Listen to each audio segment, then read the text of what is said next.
माघ मास महात्म्य के 16वें अध्याय की कथा। कथा को भक्तों पूरी सुनी जाती है, बीच में अधूरी नहीं छोड़ी जाती। 16वें अध्याय की कथा आप लोग भी श्रवण करिएगा। कीर्तिवीर बोले, हे भगवान, वह राक्षस कौन था और कांचन मालिनी कौन थी? उसने अपना धर्म कैसे दिया और उनका साथ कैसे हुआ?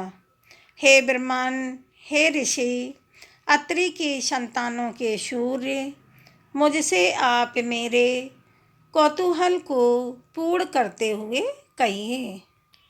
तब दत्तात्रेय जी ने कहा, हे राजन, इस पुरातन विचित्र इतिहास को सुनो, जिसके सुनते ही वाजपेय यज्ञ का फल प्राप्त होता है। कांचन मालिनी नाम की एक सुंदर अप्सरा थी, जो माघ मास में प्रयाग में स्नान करके शिवजी के मंदिर जा रही थी। गिरिराज हिमालय पर्वत के कुंज में घोर रूप में खड़े एक राक्षस ने उसे देखा। उस वृद्ध असुर ने गगन मार्ग से जाती हुई उस सोने जैसी तेज वाली, सुंदर कटी वाली, बड़े बड़े नेत्र वाली, चंद्रमुखी, सुंदर केश और तीन पयोदर वाली सुंदर अप्सरा को देखकर कहा, हे सुंदरी, कमल नयनी, तुम कौन हो और कहाँ से आ रही हो? तुम्हारे वस्त्र और वेड़ी भीगी हुई क्यों है? हे वीरू, तुम आकाश मार्ग से कहाँ जाती हो? हे भद्रे, किस पुण्य के प्रताप से तुम्हारा शरीर ऐसा तेजस्वी और रूप ऐसा मनोहर है? और हे सुलोचने, तुम्हारे गीले वस्त्रों से मेरे मस्तक पर गिरे हुए एक बूंद जल से मेरे क्रूर मन को एकदम शांति प्राप्त हो गई। इसका क्या कारण है? इस जल की क्या महिमा है? तुम बड़ी शीलवती प्रतीत होती हो, इसका कारण मुझसे कहिए। अप्सरा ने कहा कि हे राक्षस, सुनो, मैं कामरूपिणी अप्सरा हूँ। मेरा नाम कांचन मालिनी है। मैं प्रयाग में संगम से स्नान करके आ रही हूँ। गंगा यमुना में भली प्रकार मेरे वस्त्र भीगे हैं। हे राक्षस, अब मैं श्रेष्ठ पर्वत कैलाश पर जा रही हूँ, जहाँ पर भगवान शिव पार्वती माँ निवास करते हैं। त्रिवेणी के जल से मेरी सब क्रूरता दूर हो गई, जिसके पुण्य के प्रभाव से मैं सुबुद्धि गंधर्व की कन्या और पार्वती जी की प्रिय सखी हूँ। जो आश्चर्य देने वाला उदाहरण मुझसे ब्रह्मा जी ने कहा था, सो सुनो। मैं कलिंग देश के राजा की वैश्या थी। रूप लावण्य से पूर्ण और सुंदरता में दूसरी युवतियों में शिरोमणि थी। मेरी सुंदरता पर सारा नगर मोहित था और मैंने अनेकों प्रकार के भोग भोगे। अनेक प्रकार के वस्त्र और आभूषणों की घर में कोई कमी नहीं थी। कोई धन संपत्ति की कमी नहीं थी।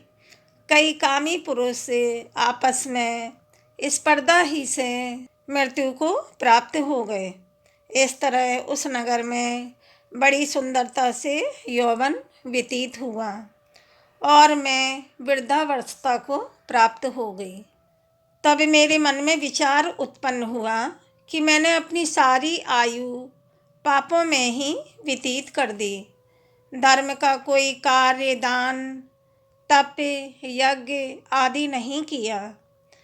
भगवान शिव माँ पार्वती जी की आराधना नहीं की और ना ही कभी भगवान विष्णु माँ लक्ष्मी का पूजन किया, ना ही ब्राह्मणों को तृप्त किया और ना ही प्राणियों का हित किया।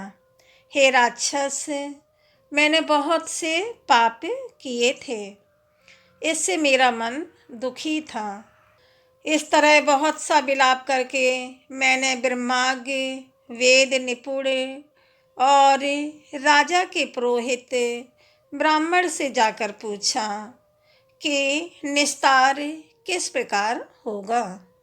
मुझे दीन पापनी को पाप रूपी कीचड़ से उबारिए।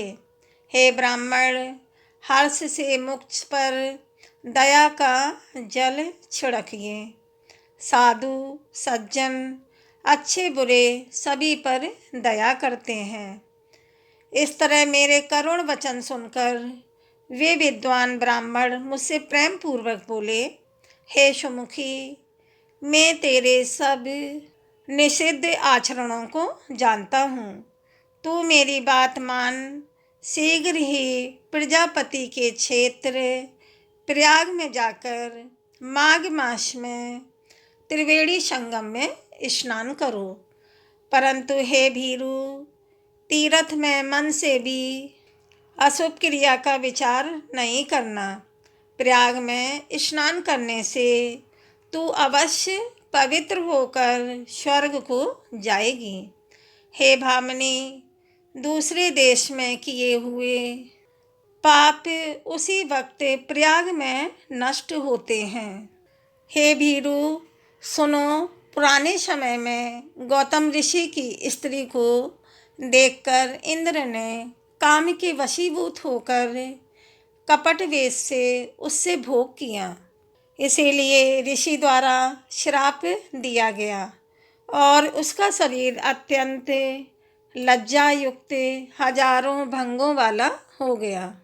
तब इंद्र नीचा मुँह करके अपने पाप कर्म की बुराई करने लगा।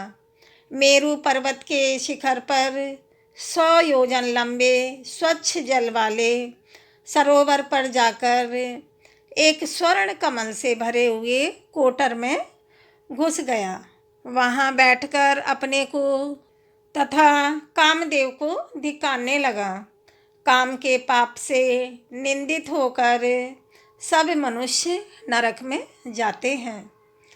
आयुष्य, धर्म, कीर्ति, यश और धैर्य का नाश करने वाले सदैव दुराचारी कामदेव को धिक्कार है। यह विपत्ति का उचित स्थान है। देह में स्थिति दुख से दमन करने योग्य, शत्रु, असंतुष्ट तथा सदैव अकल्याण करने वाला पद्म से विलीन हुए स्थान में इंद्र इस तरह कह रहे थे, हे वीरु, इंद्र के बिना देवलोक शोभा नहीं देता। तब देवता, गंधर्व, किन्नर, लोकपाल इंद्राणी के सहित बृहस्पति जी से जाकर पूछने लगे, हे भगवान, हम नहीं जानते कि इंद्र कहाँ गए हैं, उनको कहाँ देखें। देवगण युक्त इंद्र के न रहने से स्वर्ग ऐसा शोभाहीन हो गया है जैसे सतपुत्र के बिना श्रेष्ठ कुल। इसीलिए स्वर्ग की शोभा के लिए कोई क्रिया सोचिए। इस विषय में देर नहीं करनी चाहिए। इन लोगों को ऐसा वचन सुनकर बृहस्पति जी बोले, अपने अपराध की लज्जा से वह जहाँ स्थित है मैं जानता हूँ। इंद्र ने बिना सोचे विचारे जो कर्म किया है उसका फल भोग रहा है। नीति को छोड़ने से भयंकर फल प्राप्त होता है। अरे, राज्य के मद से उन्मत्त, कृत्य तथा अकृत्य का विचार न करें। भाग्य से नष्ट बुद्धि होकर लोग मूर्खता के काम करते हैं। जिसके अपराध से इस लोक तथा परलोक के पुण्य नष्ट हो जाते हैं। फिर गुरुजी सबको साथ लेकर उस जगह पहुँचे जहाँ पर इंद्र था। उस बड़े सरोवर पर इंद्र को देखकर उनको मुग्ध करने लगे, जिससे ज्ञान होने पर और बृहस्पति के समझाने पर कमल कलियों से इंद्र निकले। वे मुख मलिन और कुरूप थे, उनकी आँखें लज्जा से बंद थीं। इंद्र ने बृहस्पति जी के चरणों को पकड़कर कहा, हे गुरुदेव, इस पाप से उद्धार करके आप मेरी रक्षा कीजिए। इंद्र के वचन सुनकर बृहस्पति जी ने कहा, प्रयाग में स्नान करने से ही तुम पाप मुक्त हो जाओगे। हे इंद्र, चलो, तुमको लेकर हम लोग वहाँ चलेंगे। तब पुरोहित को साथ लेकर इंद्र वहाँ गए और प्रयाग तीर्थ में जाकर स्नान किया और त्रिवेणी स्नान से इंद्र पाप मुक्त हो गए। तब बृहस्पति जी ने मुग्ध होकर इंद्र को वरदान दिया, हे इंद्र, हमारे प्रसाद से शीघ्र तुम्हारे शरीर में जितने भाग हैं सब नेत्र हो जाएं। तब सचीपति इंद्र बृहस्पति जी के वर्ष 1000 नेत्रों से ऐसा सुशोभित हुआ जैसे मानसरोवर में कमल शोभायमान होता है। दूसरी कथा भगवान राम और सीता के विवाह की कथा। राम राजा दशरथ के घर पैदा हुए थे और सीता राजा जनक की पुत्री थी। मान्यता है कि सीता जी का जन्म धरती से हुआ था। राजा जनक हल चला रहे थे। उस समय उन्हें एक नन्ही सी बच्ची मिली जिसका नाम उन्होंने सीता रखा था। सीता जी को जनक नंदिनी के नाम से भी पुकारा जाता था। एक बार सीता जी ने शिव जी का धनुष उठा लिया, जिसे परशुराम के अतिरिक्त और कोई नहीं उठा पाता था। राजा जनक ने यह निर्णय लिया कि जो भी शिव का धनुष उठा पाएगा, सीता जी का विवाह उसी से होगा। सीता के स्वयंवर के लिए घोषणाएं कर दी गईं। स्वयंवर में भगवान राम और लक्ष्मण ने भी प्रतिभाग किया। वहाँ पर कई राजकुमार भी आए हुए थे, पर कोई भी शिव जी के धनुष को नहीं उठा सका। राजा जनक हताश हो गए और उन्होंने कहा कि क्या कोई भी मेरी पुत्री के योग्य नहीं है। तब महर्षि विश्वामित्र जी ने भगवान राम को शिव जी के धनुष की प्रत्यंचा चढ़ाने को कहा। गुरु की आज्ञा का पालन करते हुए भगवान राम जी शिव जी के धनुष की प्रत्यंचा चढ़ाने लगे और धनुष टूट गया। इस प्रकार भगवान राम और सीता जी का विवाह हुआ। तीसरी कथा भगवान शिव और माता पार्वती का विवाह है। यह एक बड़ी घटना हुई। उनकी शादी में बहुत ही भव्य पैमाने पर हो रही थी। इससे पहले ऐसी शादी कभी नहीं हुई थी। शिव जी जो दुनिया के सबसे तेजस्वी प्राणी थे, एक दूसरे प्राणी को अपने जीवन का हिस्सा बनाने वाले थे। उनकी शादी में बड़े से बड़े और छोटे से छोटे लोग शामिल हुए। सभी देवता तो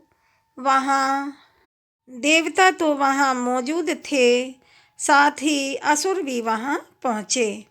आमतौर पर जहाँ देवता जाते थे वहाँ असुर जाने से मना कर देते थे, और जहाँ असुर जाते थे वहाँ देवता नहीं जाते थे। उनकी आपस में बिल्कुल नहीं बनती थी। मगर यह तो शिव जी का विवाह था, इसीलिए उन्होंने अपने सारे झगड़े भुलाकर एक बार एक साथ आने का मन बनाया। शिव जी पशुपति हैं, मतलब सभी जीवों के देवता भी हैं। तो सारे जानवर, कीड़े मकोड़े और सारे जीव उनकी शादी में उपस्थित हुए। यहाँ तक कि भूत, पिशाच और विक्षिप्त लोग भी उनके विवाह में मेहमान बनकर पहुँचे। यह एक शाही शादी थी। एक राजकुमारी की शादी हो रही थी, इसीलिए विवाह समारोह से पहले एक अहम समारोह होना था। वर वधू दोनों की वंशावली घोषित की जानी थी। एक राजा के लिए उसकी वंशावली सबसे अहम चीज़ होती है, जो उसके जीवन का गौरव होता है। तो पार्वती जी की वंशावली का बखान खूब धूमधाम से किया गया। यह कुछ देर तक चलता रहा। आखिरकार जब उन्होंने अपने वंश के गौरव का बखान खत्म किया, तो वे उस ओर मुड़े जिधर पर भगवान शिव जी बैठे हुए थे। सभी अतिथि इंतजार करने लगे कि वर की ओर से कोई उठकर शिव जी के वंश के गौरव के बारे में बोलेगा, मगर किसी ने एक शब्द भी नहीं कहा। वधू का परिवार ताज्जुब करने लगा। क्या उसके खानदान में कोई ऐसा नहीं है जो खड़े होकर उसके वंश की महानता के बारे में बता सके? मगर वाकई कोई नहीं था। वर के माता पिता, रिश्तेदार या परिवार से कोई वहाँ नहीं आया था, क्योंकि भोले बाबा के परिवार में कोई था ही नहीं। वह सिर्फ अपने साथियों, गणों के साथ आए थे, जो विकृत जीवों की तरह दिखते थे। वे इंसानी भाषा तक नहीं बोल पाते थे और अजीब सी बेसुरी आवाज़ निकालते थे। वे सभी नशे में चूर और विचित्र अवस्थाओं में लग रहे थे। फिर माता पार्वती के पिता पर्वतराज ने भगवान शिव से अनुरोध किया, कृपया अपने वंश के बारे में कुछ बताइए। भगवान शिव जी कहीं शून्य में देखते हुए चुपचाप बैठे रहे। वह ना तो दुल्हन की ओर देख रहे थे और ना ही शादी को लेकर उनमें कोई उत्साह नज़र नहीं आ रहा था। वह बस अपने गणों से घिरे हुए बैठे रहे और शून्य में घूरते रहे। पार्वती माँ के पक्ष के लोग बार बार उनसे यह सवाल पूछते रहे, क्योंकि कोई भी अपनी बेटी की शादी ऐसे आदमी से नहीं करना चाहेगा जिसके वंश का अता पता ना हो। उन्हें जल्दी थी, क्योंकि शादी के लिए शुभ मुहूर्त तेजी से निकला जा रहा था। मगर भगवान शिव जी मौन रहे। समाज के लोग, कुलीन, राजा, महाराजा और पंडित जी बहुत घृणा से भगवान शिव जी की ओर देखने लगे और तुरंत फुसफुसाहट शुरू हो गई। इसका वंश क्या है? यह बोल क्यों नहीं रहा है? हो सकता है कि इसका परिवार किसी नीची जाति का हो और इसे अपने वंश के बारे में बताने में शर्म आ रही हो। फिर नारद मुनि जी, जो उस सभा में मौजूद थे, उन्होंने यह सब तमाशा देखकर अपनी बीड़ा उठाई और उसकी एक ही तार खींचते रहे। वह लगातार एक ही धुन बजाते रहे। इससे खींचकर पार्वती जी के पिता पर्वतराज अपना आपा खो बैठे। यह क्या बकवास है? हम वर की वंशावली के बारे में सुनना चाहते हैं, मगर वह कुछ बोल नहीं रहा। क्या मैं अपनी बेटी की शादी ऐसे आदमी से कर दूं? और आप यह खिजाने वाला शोर क्यों कर रहे हैं? क्या कोई जवाब है? नारद जी ने जवाब दिया, वर के माता पिता नहीं हैं। राजा ने पूछा, क्या आप यह कहना चाहते हैं कि वह अपने माता पिता के बारे में नहीं जानता? नहीं, शिवजी के माता पिता ही नहीं हैं। इनकी कोई विरासत नहीं है, इनका कोई गोत्र नहीं है, इनके पास कुछ नहीं है। इनके पास अपने खुद के अलावा कुछ भी नहीं है। पूरी सभा चकरा गई। पर्वतराज ने कहा, हम ऐसे लोगों को जानते हैं जो अपने पिता या माता के बारे में नहीं जानते। ऐसी दुर्भाग्यपूर्ण स्थिति हो सकती है, मगर हर कोई किसी न किसी से जन्मा होता है। ऐसा कैसे हो सकता है कि किसी का कोई माँ और पिता ही ना हो? नारद जी ने जवाब दिया, शिव जी वह स्वयंभू हैं। उन्होंने खुद की रचना की है। इनके ना तो पिता हैं और ना ही माता। इनका ना कोई वंश है और ना ही परिवार। यह किसी परंपरा से ताल्लुक़ नहीं रखते और ना ही इनके पास कोई राज्य है। इनका ना तो कोई गोत्र है और ना ही कोई नक्षत्र, ना कोई भाग्यशाली तारा इनकी रक्षा करता है। यह इन सब चीज़ों से परे हैं, सब चीज़ों से परे हैं। यह एक योगी हैं और इन्होंने सारे अस्तित्व को अपना एक हिस्सा बना लिया है। इनके लिए सिर्फ एक वंश है, ध्वनि। आदि शून्य प्रकृति ने जब अस्तित्व में आई तो अस्तित्व में आने वाली पहली चीज़ थी ध्वनि। इनकी पहली अभिव्यक्ति एक ध्वनि के रूप में है। शिवजी की अभिव्यक्ति एक ध्वनि के रूप में है। भगवान शिवजी सबसे पहले एक ध्वनि के रूप में प्रकट हुए। उसके पहले ये कुछ नहीं थे। यही वजह है कि मैं यह तार खींच रहा था, नारद जी ने कहा।